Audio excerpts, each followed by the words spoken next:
I think Brother Brian Kelly did some good preaching there, but I want to give you something that the Lord gave me. All right, in 2 Samuel chapter 1. Shh, you're going to miss a blessing. Verse 23. Brian, I thought Brian was going to give my message away, but I'm a little different. Here it is. Saul and Jonathan were lovely and pleasant. David is writing a song here. Saul and Jonathan were lovely and pleasant in their lives. And in their death they were not divided. They were swifter than eagles. They were stronger than lions.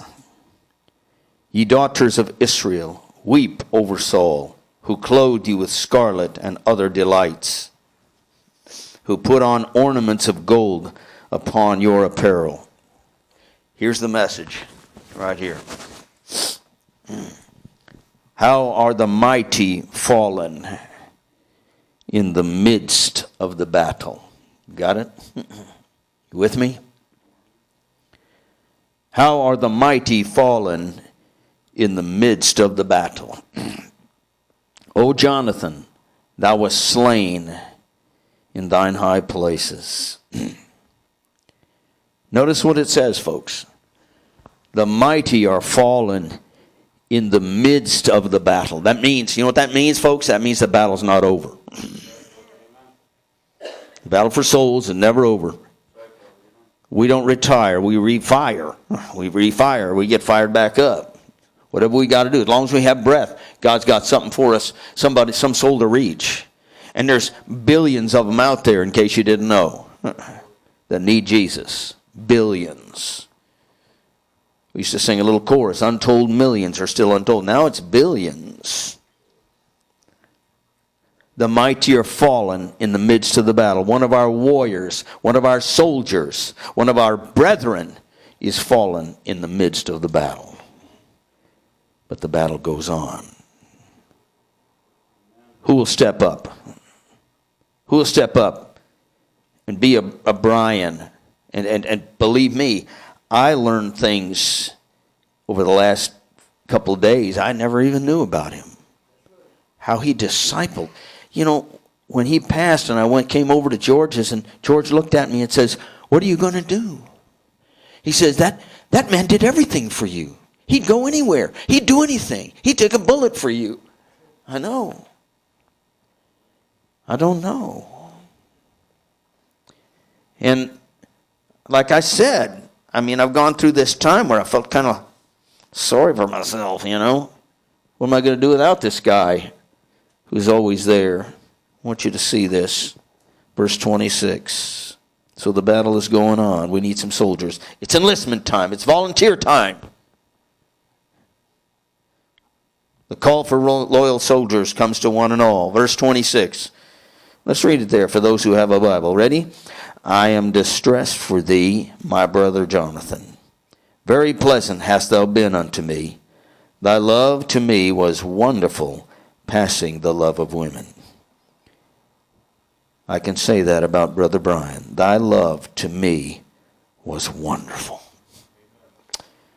Precious. And again he says, everybody, verse 27, how are the mighty fallen, and the weapons of war perished. Folks, the battle is still going on. Souls are still lost. People are getting more wicked all the time. And thank God where sin abounded, grace did much more abound. Amen? And so, what would Brother Brian want us to do? He'd want us to put our shoulder to the plow and get out there and reach some more souls for him. And so, I'm grateful, so thankful that Brother Frank encouraged him to come and visit with us and be a part. He gave me that beautiful Bible that this man is holding. He gave me these golf clubs. He gave me the ball.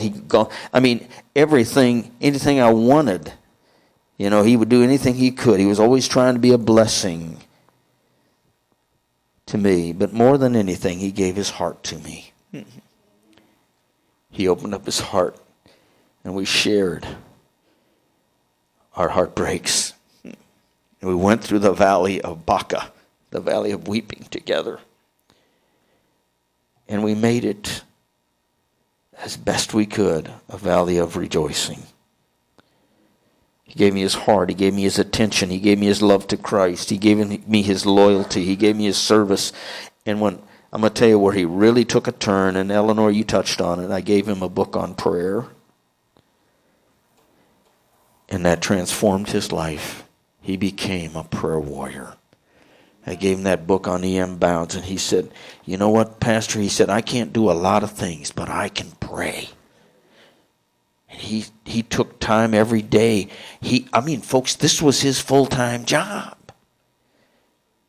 We had devotionals that we would read together, and we'd text back and forth together. I'm going to miss that so much. But there was one book that he and I, of course we read the Bible, okay. But there was one little devotional book called Trust and Obey that we read together. And he and I would share back and forth. And I asked God to give us something. Let me just share this if I could. Because in my kind of feeling a little sorry for ourselves, let me share this with you. Because I'm whining at God. You ever do that? Whining at God a little bit. I mean, if you could take one. Why did you take both of them, Lord? I'm telling God he's making mistakes, you know. And your timing's way off, you know. And I said, Lord, I need an answer, and God gave it to me yesterday. In this book, Brian was speaking to me through this book, because only he and I in this church were reading this. Nobody else reading it, right? Trust and obey. Here it is. In November of 2017, listen to this. 26 people were murdered during the worship service at the First Baptist Church of Sutherland Springs, Texas. The pastor, Frank Pomeroy, was out of town that Sunday, and he returned home to conduct funerals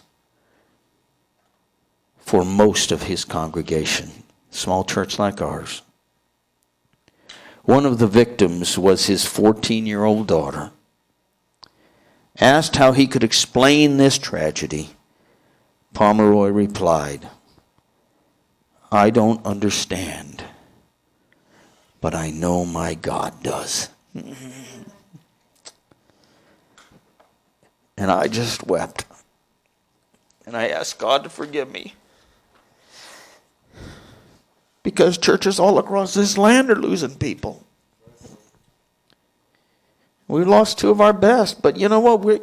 Man alive, we might be down. We're not out.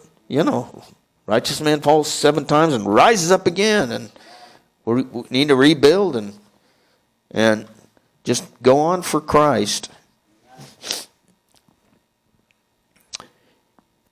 I wrote a song before I left for Florida, and the first person who came up and said they liked it was Brian.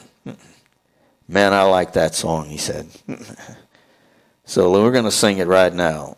Heaven's looking better every day. Amen?